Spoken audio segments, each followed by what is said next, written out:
Next year is 20 years. It is terrifying, That's isn't it? Yes. 2 decades of chat. And it's kind of crazy because, you know, when you start any job, you know, you kind of think, oh, great, I've got a job. But if anybody said to you, you'll be doing that job in 2 decades and still loving it, I'd have been, you know, I just wouldn't have believed them. So but yeah. if it's 20 years then, and we ask you this all the time, it's always, you know, the dream guest, and you've said you love Tom Cruise, you love Tom Hanks, and Will Smith, you know, the people who light up a studio and are great on a sofa. But who does it leave you left with for the 20th anniversary? See, I don't... The only people who care about that are me and the people in my office. We'll be like, oh, it's the 20th anniversary.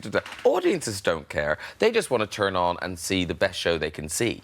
The big stars we haven't got yet are... We've never had Julia Roberts, unless we have, in which case I apologise, Julia. But I'm pretty sure we've never had Julia Roberts. Wouldn't that be awful? She's in a hotel room in London going, but I did it. And who else have we had? We've never had Brad Pitt. We've never had him either. Really? Yeah. What about the royalty thing? Well, no, see, there was a rumour that they were coming on the show, and we got very excited in the office. We're like, ooh, did you see that rumour? And we tracked it down and discovered that the person who started that rumour was me. I was at some book event and I said it, and it got reported like they were considering coming on the show. I mean, some people don't make an effort. Some people are drunk when they arrive. Well, some people, yes. I mean, well... Mark Wahlberg. Mark Wahlberg. Now, listen, Mark Wahlberg started... he's been on a few times since, but the famous time, he came on, he was fine, and then... What happened then? What did you do to him? Well, I don't know what happened. I think it's that sort of thing. You know the way when you finish drinking, that isn't the drunkest you're going to be. You know, sometimes by the time you get home, oh, I'm drunker than when I left the pub. So I think maybe there was a bit of a time lapse, and he did get... He fell asleep. And we couldn't get any stories going. And then Michael Fassbender was on. He was getting this story away, and I was like, wow, this must be a good story because Mark Wahlberg's letting him tell it. And then I looked at Mark Wahlberg, and he was asleep on the thing. We didn't wake him. We were delighted. We were like, oh, good. We can get on with some of the show. I mean, there are the people we love having Miriam Margolyes in she's here. great, isn't she? And because you are on at 10:35, you're allowed, and the BBC allow you to let them go. I mean, but even at that time of night, some of Miriam's stories, I think they go to the highest level at the BBC before they're allowed to be broadcast.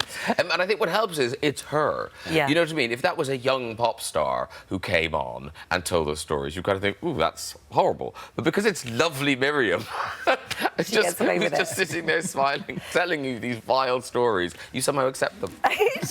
We were talking about the special ones, the ones that everybody loves to interview. And like Phil said, you know, Will Smith, Tom Hanks, Tom Cruise. But there's something that the skill that Tom Cruise has of knowing everybody. Well, it's an odd thing because he gets lots of bad press, as you know. But when you meet people who've worked with him, no one... I have never met anyone who has a bad word to say about him. And he has this thing, when he comes in downstairs, you'll be introduced, you know, you're introduced to so-and-so, this is blah, blah, blah. And on the way out, he'll go, bye-bye, Catherine, you know, bye-bye. I know your name's Holly, by the way. You haven't got Tom Cruise's skill, have you? Catherine's someone who works on my show. So, bye-bye, Holly, bye-bye. And it's a trick, it's obviously a thing he does, but... My God, it makes people love him. I bet it does. Yeah. And he will go round and see everybody. I mean, absolutely. You know, being Tom Cruise is his full-time job, and he is brilliant at it. One sad moment for you, because I know that you were very close friends, was the loss of Carrie Fisher. Just 2 weeks after she'd been on your show, you were numb after that. It was extraordinary because it transpired that was her final interview, and you know that thing when you're like, oh, if we'd known.